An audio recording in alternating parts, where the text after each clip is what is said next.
workers need to earn a living wage in order to pay for all the rising housing and food costs that we've seen shoot up since the start of the COVID pandemic and even before then. Yeah, we're talking about a growing push to raise the minimum wage in Renton. Organizers of Raise the Wage Renton just introducing a new ballot initiative campaign. Joining us live this morning with those details, campaign organizer Guillermo Zazueta. Guillermo, good morning. Thanks for being with us. Hi, good morning, and thanks so much for having me. Absolutely. So just start out by telling us, what are the changes that you would like to see here when it comes to a fair wage? Yeah, and it's first important to point out that this is a ballot measure that is aimed at increasing the labor standards for minimum wage earning workers in Renton. We know a few things so far about the city. There are about 100,000 people in the city, over nearly 60,000 employed workers.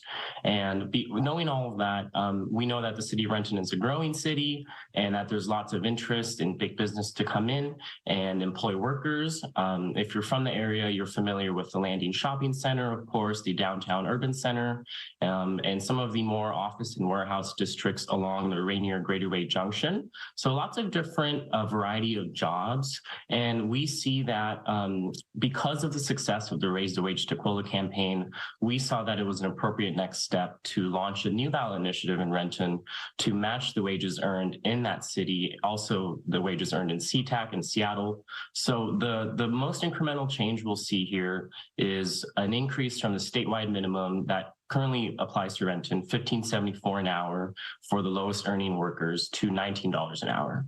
Can you talk a little bit? We have heard so much, especially this past year, about how much everything costs right now, and the cost of living and the cost of rent and inflation. What are you hearing from people in this campaign who are living on a minimum wage? What are you hearing from them about what it is taking to make ends meet every paycheck? Yeah, it's really important to point out two key figures here that we tried to put at the forefront of this campaign.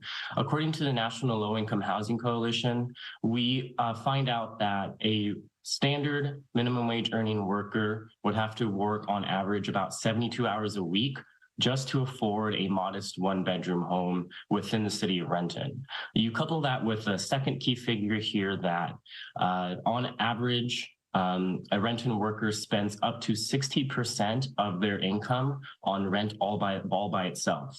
So you put those two things together and you see that there is very much a clear motivation from workers, impacted workers in Renton, fast food workers, restaurant workers, that if you were to just raise the ceiling a little bit for those few bucks an hour, we like to think of it as a rising tide lifting all boats scenario. That money is recirculated back into the economy, back into the city of Renton. We know right away that the city of Renton is one of the larger job centers in Washington state. We're seeing a whole bunch of new development up in the smaller neighborhoods like the Renton Highlands that used to be sort of just suburban workers' homes. And now we're seeing a lot of movement, of course, from the housing crisis that is occurring not just in the city of Seattle, forcing people to move further south, but the effect is trickle down even further. So folks in Renton not so much affording to live in Renton anymore, and also moving further south to cities like Kent, Auburn, and Covington. Guillermo, I want to ask you, if I can, about some of the arguments for people who push back when you talk about raising the minimum wage, and what you say to some of those people. You always have people that say minimum wage is not meant for someone to live on long term. You always hear that businesses are going to shut down because they can't afford to pay people more. What do you say to people as you are organizing this campaign? Yeah, very good. A couple points. And what's important in this ballot measure is to identify some of the exemptions that will apply to small businesses. And what we know is that we're launching this ballot initiative early this year, submitting our signatures in June, and putting it on the November ballot. If this happens all in the right timeline, we'll see the largest of businesses over 500 employees, this wage will come into effect July 2024. There will be a 3-year phase-in period for businesses smaller than 500 employees.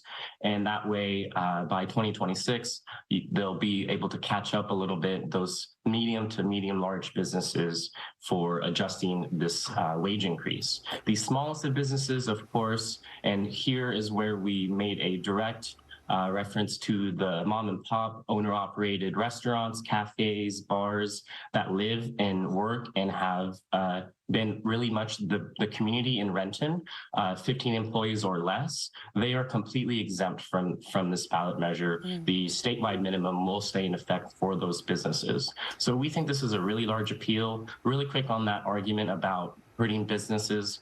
Let's look back just a few years to 2013, 2014 with historic CTAC ballot initiative Fight for 15. Airport workers, CTAC workers and unions, of course, were largely behind this push, and we saw that they did just fine. And the same goes for the city of Seattle.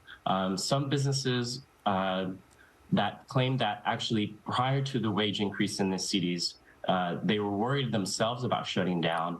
They actually ended up expanding because, of course, when you increase wages to a living wage for everybody, everyone benefits. Guillermo, we appreciate you here. I have so many more questions. I have so many more questions to ask, but unfortunately we're out of time. We appreciate you being here. Guillermo Zazueta with Raise the Wage Renton. We'll be following this journey for you and the campaign. Thank you so much for being with us. Thanks so much. Absolutely. Appreciate you.